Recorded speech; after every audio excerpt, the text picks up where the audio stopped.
et bienvenue en ce sabbat pour vivre un temps d'église ensemble.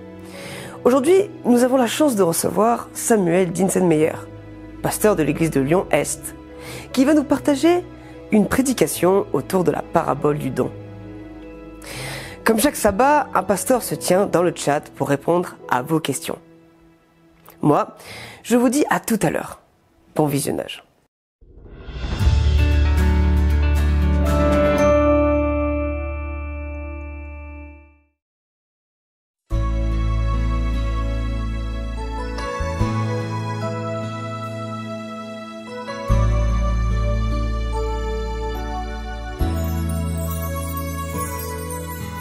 C'est auprès de Dieu que je veux me tenir. Il est mon Seigneur, mon roi. C'est auprès de Dieu que je peux ressentir tout l'amour qu'il a pour moi. C'est auprès de Dieu que je voudrais grandir, entendre le son de sa voix. Je viens devant le trône, par ta grâce je me tiens, en ta présence je lève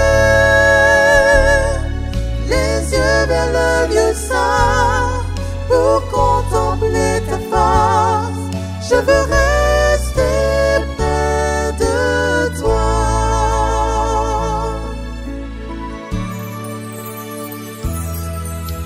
C'est auprès de Dieu que je veux me tenir. Il est mon Seigneur, mon roi. C'est auprès de Dieu que je peux ressentir tout l'amour qu'il a pour moi. C'est auprès de Dieu que je voudrais grandir, entendre le son de sa voix. Je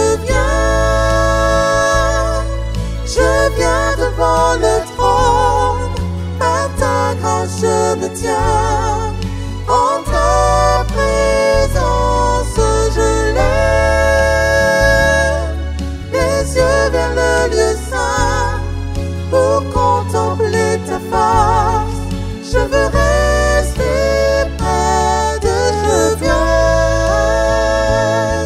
je viens devant le trône, par ta grâce je me tiens, en ta présence je lève les yeux vers le lieu saint, pour contempler ta face, je veux rester près de toi.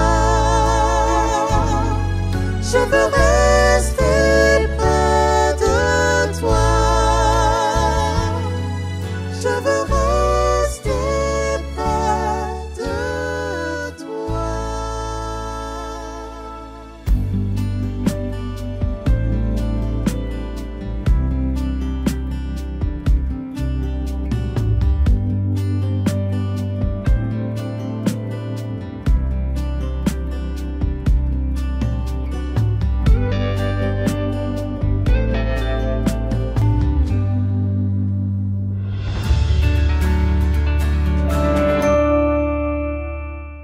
Bonjour à toutes et à tous, content de pouvoir partager ce moment autour du texte biblique, d'un texte biblique connu qui se trouve dans Luc 15.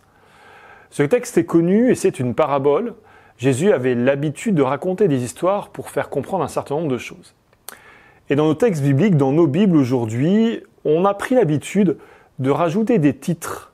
Et cette parabole, parfois, prend plusieurs titres. La parabole du fils prodigue, la parabole du fils retrouvé. J'aimerais ce matin vous proposer un autre titre sur cette parabole qui se trouve dans Luc 15, à partir du verset 11, la parabole du don. Pourquoi la parabole du don? Parce que quand on prend le texte, au verset 12, par exemple, je vous lis, le jeune dit à son père, « Père, donne-moi la part de fortune qui doit me revenir. » Le père partagea son bien entre eux. Un peu plus loin, au verset 29, « Alors, c'est le fils aîné, répondit à son père, « Il y a tant d'années que je travaille pour toi comme un esclave. Jamais je n'ai désobéi à tes commandements et jamais tu ne m'as donné un chevreau pour que je fasse la fête avec mes amis. » Ces deux fils, parce qu'il s'agit d'une histoire de deux fils, ont tous les deux une problématique autour du don. L'un vient demander quelque chose à son père et le deuxième vient reprocher à son père de ne pas lui avoir donné quelque chose. Il me semble qu'on voit apparaître autour de cette notion du don un lien entre don et relation. La manière de demander ou la manière de recevoir un don dit quelque chose de la relation que j'ai avec quelqu'un. Et ici, ça dit quelque chose de la relation que ces fils ont avec leur père. Si on prend donc tout d'abord au verset 12, verset que je viens de vous lire, le plus jeune fils va donc demander quelque chose à son père. « Père, donne-moi la part de fortune qui me revient, qui doit me revenir. » Et le père va partager son bien. Il est intéressant de voir que ici le deuxième fils est dans une forme d'exigence. C'est un dû, c'est normal, tu dois me le donner, je veux, j'exige que tu me donnes ce qui me revient. Une part de ta propriété. Et tout de suite pour le père, c'est pas seulement une question de bien, c'est une question de vie, puisque le terme qui est utilisé pour partager son bien, c'est le mot grec bios, que l'on retrouve dans plein de mots comme biologie, c'est la vie. En fait, le moment où le père est en train de partager ou va faire ce partage, il est en train de donner quelque chose qui est lié à sa vie. Et donc, dans cette notion d'héritage, symboliquement, ce fils est en train de tuer son père. Le deuxième aspect qu'on peut voir du lien entre don et relation est un peu plus loin au verset 13 et 14. Peu de jours après, alors, le plus jeune fils convertit en argent tout ce qu'il avait et partit dans un pays lointain où il dilapida sa fortune en vivant dans la débauche lorsqu'il eut tout dépensé. Ici, le texte nous met en avant que le don que ce fils a reçu, il lui fait une mauvaise utilisation, une mauvaise gestion. Il gaspille ce que son père lui a donné. Et ça veut dire quelque chose. Comment est-ce que j'utilise ce que une personne me donne? Je suis parfois interpellé avec mes enfants, on leur fait des cadeaux et on se questionne, mais comment est-ce que vous utilisez, vous, ce que l'on vous a donné? Et on se rend compte que parfois on se sent personnellement atteint par rapport à la manière qu'une personne a d'utiliser ce qu'on lui donne. Troisième aspect, entre le lien, entre le don et la relation, c'est au verset 19.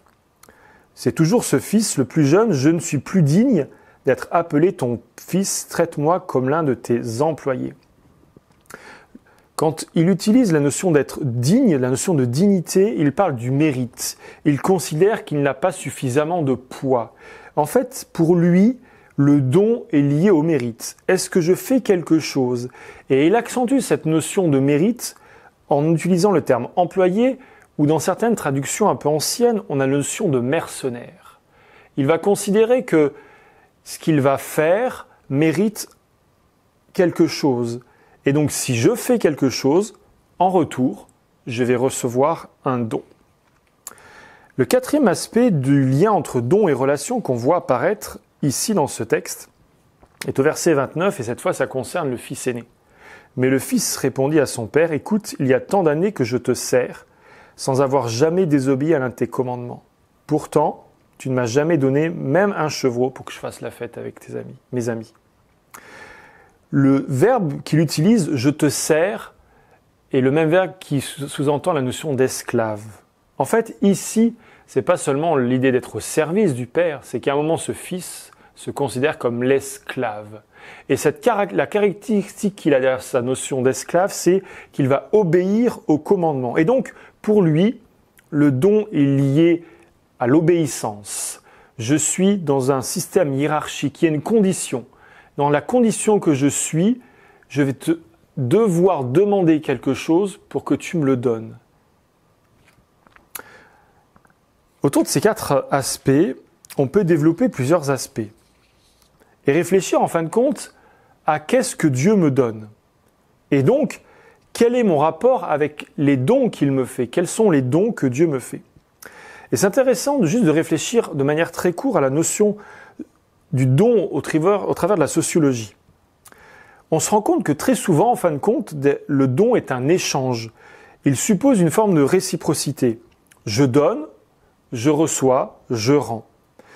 On trouve certains spécialistes qui ont étudié cet acte social et qui sous-entend que justement le bonheur personnel passe par le bonheur des autres et qui donc sous-entend cette forme de règle du don et du contre-don. Je donne et donc en échange, il y a un autre don qui doit être fait. Et ce système est présent dans plein de domaines de la vie sans s'en rendre compte. En fin de compte, le don devient une valeur de sociabilité primaire qui sous-entend la réciprocité. Pourquoi dire ça ? Parce qu'à un moment, on se rend compte que dans notre manière de concevoir le don, qu'on le veuille ou non, il y a toujours un sous-entendu que le don n'est pas gratuit, qu'il y a une réciprocité. Si quelqu'un me donne quelque chose, ça sous-entend qu'il y a un retour à un moment ou à un autre.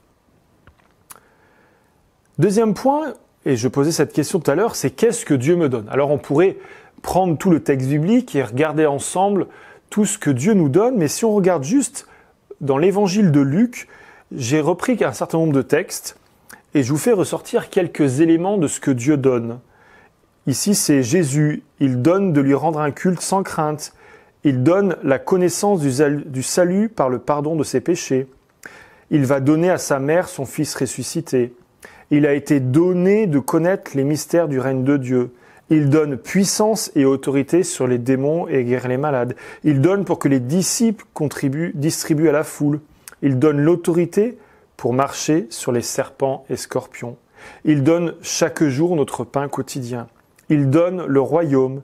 Il donne une parole, une sagesse à laquelle tous nos adversaires ne pourront s'opposer, qu'ils ne pourront contredire. Il donne son corps. Alors, quel est mon rapport avec les dons que Dieu me fait ? Comment est-ce que je m'approprie les dons que Dieu me donne ? Et j'aimerais donc reprendre les 4 points relevés tout à l'heure dans le texte biblique. Tout d'abord, la notion d'exigence. Est-ce que j'exige certaines choses de Dieu ? Et donc, d'une certaine manière, je suis en train de nier Dieu. Je me crois au-dessus de lui. De la même manière qu'à un moment, symboliquement, quand ce jeune fils vient demander sa part de bien à son père, il le tue symboliquement parce qu'il demande sa part d'héritage qui sous-entend qu'il soit mort.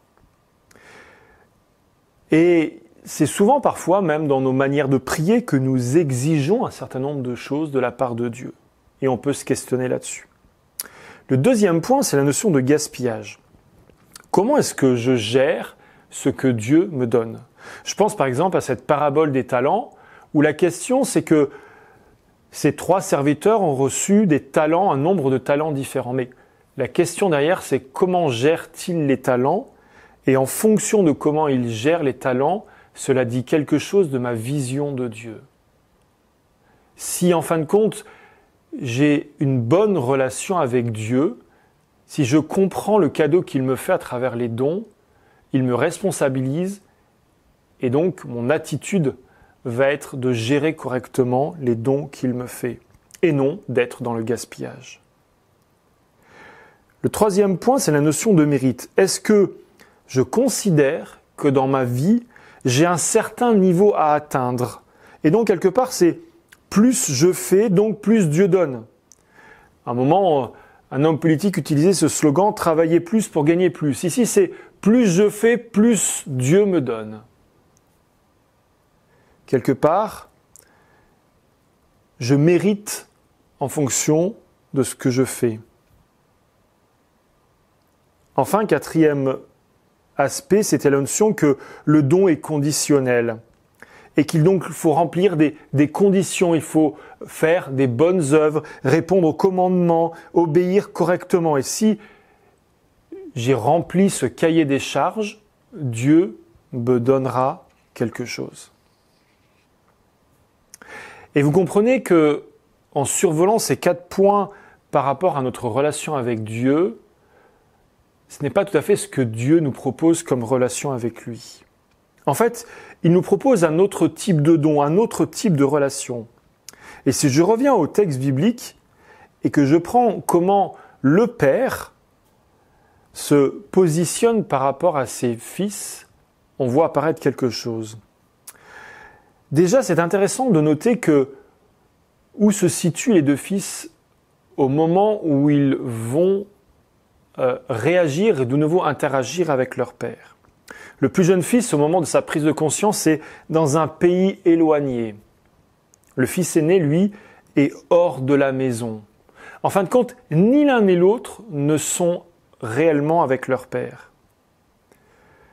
Pour le fils aîné, je prends au verset 20, « Comme il était encore loin, son père le vit et fut ému.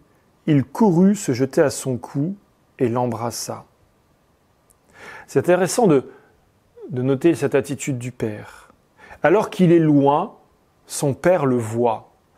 On comprend que ce père est en train d'attendre son fils et qu'il est ému au sens premier du terme, c'est quelque chose qui le prend au niveau de ses intestins, au plus profond de lui. Il est pris de compassion parce que il aime son fils. Et donc il se met à courir, l'embrasse.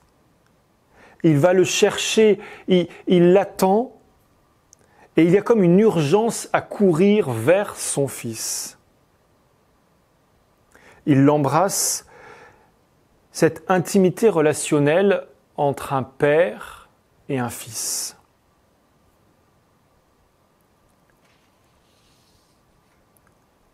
Le deuxième fils, au verset 28 et suite verset 30, lui aussi va comprendre que son père l'aime.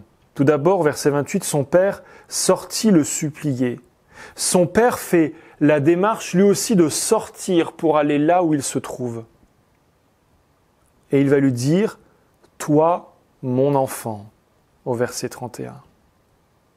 Lui aussi, ce fils aîné, n'a pas compris le type de relation que le père voulait avoir avec lui. Il n'a pas compris la nature du don qu'il lui proposait. Mais dans les deux cas, ça ne change rien au sentiment, à l'affection que le père a pour ses fils. Alors, quel est le don selon Dieu ? Si on prend pour le plus jeune fils, au verset 21 à 24, le fils va lui dire « Père, j'ai péché contre le ciel et envers toi, je ne suis plus digne d'être appelé ton fils. » Mais le père dit à ses esclaves « Apportez vite la plus belle robe et mettez-la à lui. Mettez-lui une bague au doigt et des sandales aux pieds. Amenez le veau engraissé et abattez-le. Mangeons, faisons la fête, car mon fils que voici était mort et il a repris la vie. Il était perdu, il a été retrouvé. » Et ils commencèrent à faire la fête. Ce fils avait déjà prévu son discours. Il savait ce qu'il voulait dire à son père. Il avait réfléchi et il n'attendait de son père qu'une seule chose, c'est d'être un simple employé. Mais le fils n'a pas le temps de présenter sa vision. Il y a ce « mais » qui intervient dans le texte biblique. En fait, le père intervient et coupe court. Il agit pour que son fils redevienne pleinement son fils. Il redevient, il retrouve son statut de fils. Le fils aîné, au verset 31, le père va lui dire « Toi, mon enfant, tu es toujours avec moi, et tout ce qui est à moi est à toi. » Ici, le père lui rappelle qu'il est toujours son fils, toujours, et que cela implique qu'il est toujours avec moi. Toi, tu es là. Et que donc que tout ce qui est à moi est à toi. Petite anecdote, régulièrement mon épouse se plaint que ma fille aînée vient lui prendre des affaires sans lui demander l'autorisation. Et elle lui dit, mais rappelle-toi que ces affaires sont à moi et pas à toi. Et donc d'une certaine manière, ma fille considère que ce qui est à sa maman est un peu à elle. Et ici, c'est ce que le père demande à son fils. Dis-toi que ce qui est à moi est à toi. En fait, tu n'as pas à attendre que je te le donne, parce que ici, la relation que je te propose, elle n'est pas basée sur le don, mais sur la filiation, sur le fait que tu es mon enfant, et que ce père désire pleinement, c'est une relation entre un père et un enfant. Comment est-ce que je m'approprie ce que Dieu me donne? Quelle est ma relation avec Dieu? Suis-je dans l'exigence, le gaspillage, la condition, le mérite? Ou bien est-ce que je peux comprendre aujourd'hui que ce Père ici, c'est ce Dieu qui m'attend, ce Dieu qui vient à ma rencontre, ce Dieu qui m'embrasse, qui m'appelle mon enfant, parce que ce qu'il veut, c'est que je retrouve mon statut de fils, de fille de Dieu, à ses côtés, en me rappelant que tout ce qui est à lui est à moi. Que nous puissions expérimenter cela dans chacune de nos vies, comprendre combien Dieu, le Père, nous aime, vous aime. Que Dieu vous bénisse. Merci au pasteur Samuel Dinsenmeyer pour cette prédication sur la parabole du don. Si cela vous a plu, vous pouvez donner vos offrandes en cliquant dans le lien qui se trouve dans la description. Mais avant de vous laisser, j'aimerais vous lire un verset qui se trouve dans 2 Thessaloniciens, chapitre 3, verset 16. Or, le Seigneur de paix lui-même vous donne toujours la paix en toute manière. Le Seigneur soit avec vous tous. Bon sabbat à tous.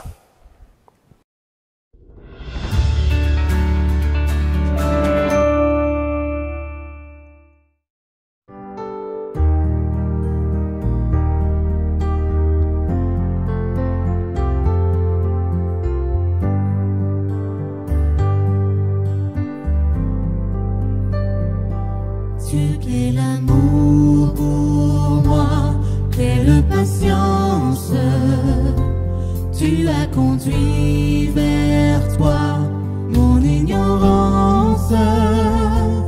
Comment pouvais-je alors saisir ce que ton cœur voulait m'offrir? Un si grand miracle, un don si précieux, ta mort à la Pâque nous ouvre les yeux. Ton salut remplace ma condamnation, mon péché s'efface par ta rédemption. Loué sois-tu, Dieu Tout-Puissant, loué sois-tu.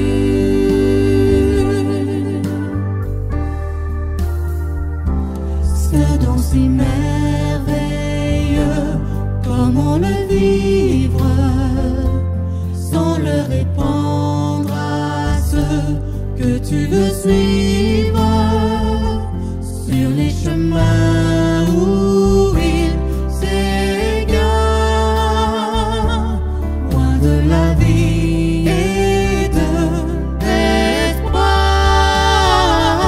Un si grand miracle, un don si précieux, ta mort à la Pâque nous ouvre les yeux. Ton salut remplace ma condamnation, mon péché s'efface par ta rédemption. Un si grand miracle, un don si précieux, ta mort à la Pâque nous ouvre les yeux. Ton salut remplace ma condamnation, mon péché s'efface par ta rédemption. Loué sois-tu, Dieu Tout-Puissant, loué sois-tu, loué sois-tu.